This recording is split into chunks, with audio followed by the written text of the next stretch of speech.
You meet someone at a party. Within 10 minutes, they know your biggest insecurity, your ex's name, and exactly what kind of validation you've been starving for. And somehow, you walk away thinking, wow, that person just gets me. Yeah, hold that thought. There's a strange, uncomfortable truth buried in the world of psychology, and once you see it, you genuinely cannot unsee it. People who hurt us the most, the manipulators, the narcissists, the emotional vampires, they often don't look the way we expect. They're not cold. They're not obviously cruel. In fact, they're frequently the most perceptive, emotionally attuned people in the room. They cry at the right moment. They say the exact right thing. They make you feel, for one glorious second, like the most understood human being on the planet. So why does emotional intelligence, something we associate with empathy, wisdom, and connection, sometimes show up wearing a wolf's grin? That's what we're unpacking today. And maybe, just maybe, you'll recognize someone you know by the end of this. Or something in yourself. No judgment, just curiosity. Picture this. You've just met someone, and within the first conversation, they seem to reflect everything back at you, like a perfectly polished mirror. Your music taste? They love it too. Your complicated feelings about your mother? They completely understand. Actually, they went through the exact same thing. Your dreams, your quirks, your half-formed opinions about the world?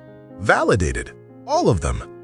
Here's what's actually happening beneath the surface. Psychologists call this mirroring, and it's a well-documented social behavior. In healthy relationships, people mirror each other naturally. It builds rapport, it signals attunement, but in the hands of someone with darker motivations, mirroring becomes a precision tool. They're not connecting with you, they're mapping you, cataloging your desires, your wounds, your needs, storing them for later use. The psychological mechanism at play is fascinating and a little chilling. People with narcissistic or manipulative tendencies often develop what researchers call cognitive empathy, an almost clinical ability to read emotions and social cues without the accompanying affective empathy, meaning they don't actually feel what you feel. They understand it the way a chess player understands the board, strategically, precisely, coldly. So the next time someone seems almost supernaturally in sync with you right away, it's worth asking, are they connecting or are they collecting? Then there's this one. You know this person. Maybe you were this person in certain seasons of life. They've been through it, really been through it, and they wear their pain like an open door. They're the first to say, I've struggled with that too. The first to sit with you in your mess without trying to fix it. Everyone around them feels safe, seen, cared for. And yet, something is quietly off. The wounded healer archetype, in its toxic form, weaponizes vulnerability, not always consciously. That's the heartbreaking part. But somewhere along the way, sharing pain became a way to create debt, to earn loyalty, to build a web of people who feel they owe something because of how much this person has suffered and given. The psychology here is rooted in what's sometimes called covert manipulation through emotional disclosure. By being radically open about their wounds, these individuals create an intimacy shortcut, one that feels earned but was actually manufactured. And because they're so good at emotional language, at naming feelings and sitting in them, they fly completely under the radar. Who would ever suspect the person crying in the corner of being calculated? If someone's vulnerability always seems to pull your focus back to them, if every conversation eventually curves towards their pain, that's worth noticing. But here's the twist. What if someone is genuinely emotionally intelligent and they know it? What if they can walk into a room, read the emotional temperature in seconds, identify who's lonely, who's desperate for approval, who's carrying unprocessed grief, and they use that gift not to heal, but to hunt? This profile is perhaps the most sophisticated of all because there's nothing fake about their ability. They really do sense things. They pick up on micro-expressions, on shifts in energy, on what people are not saying. The problem isn't their perception, it's their intention. Researchers studying dark triad personality traits, narcissism, Machiavellianism, and psychopathy have found something genuinely surprising.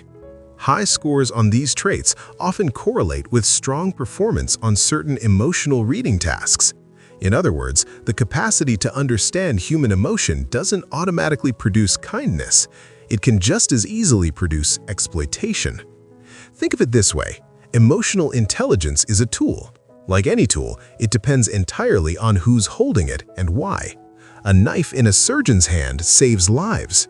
The same knife in the wrong hands, you get the idea. The empath predator will always make you feel like they're the only one who truly sees you. And that feeling, that rare, intoxicating feeling of being deeply known, becomes the hook. Once you're on it, everything else follows. The drama architect. Another profile worth knowing, and honestly, the most exhausting one to be around. The drama architect doesn't just respond to emotional situations, they engineer them. They stir conflict between friends, plant seeds of doubt, drop hints at the exact right moment, and through it all, they position themselves as the calm, wise, and emotionally available one at the center. The psychological payoff: control, significance, a stage. What makes them appear emotionally intelligent is their uncanny ability to de-escalate crises. Crises they quietly started. They swoop in with exactly the right words at exactly the right time. They mediate, they soothe. They look, from the outside, like the emotionally mature anchor in every storm. The key tell? Things always seem to go sideways when they're around, and somehow they're always the one who comes out looking most capable. Pay attention to who benefits from the chaos. The answer is usually standing closest to the fire with a bucket, looking very helpful.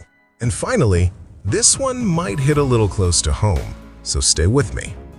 The guilt architect is a master of emotional language, but they use it to shift responsibility. I just feel like you don't really care about me. I guess I'm too much for people. No, it's fine, I'm used to being last. Every sentence is technically an emotional expression. Every sentence is also a trap.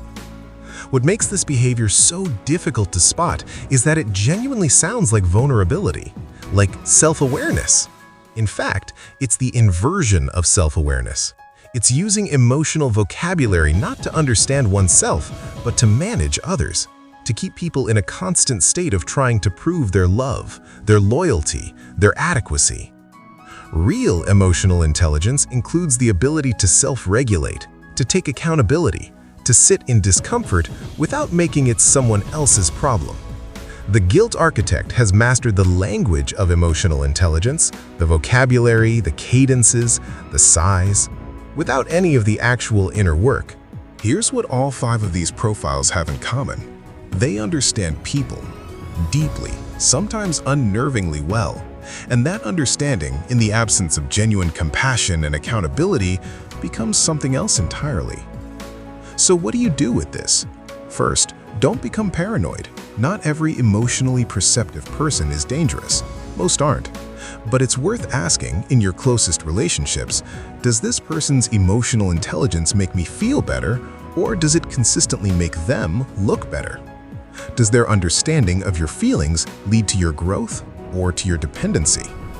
And maybe the more uncomfortable question, in any of these profiles, did you catch a flicker of yourself? A season, a relationship, a habit you've since outgrown, or maybe haven't? That's the real work. Not identifying the toxic people around us, but understanding the psychology well enough to spot it everywhere, including in the mirror. Which one landed hardest for you? Drop it in the comments. I read more of them than I probably should. And if this kind of deep dive is your thing, stick around. There's a lot more where this came from.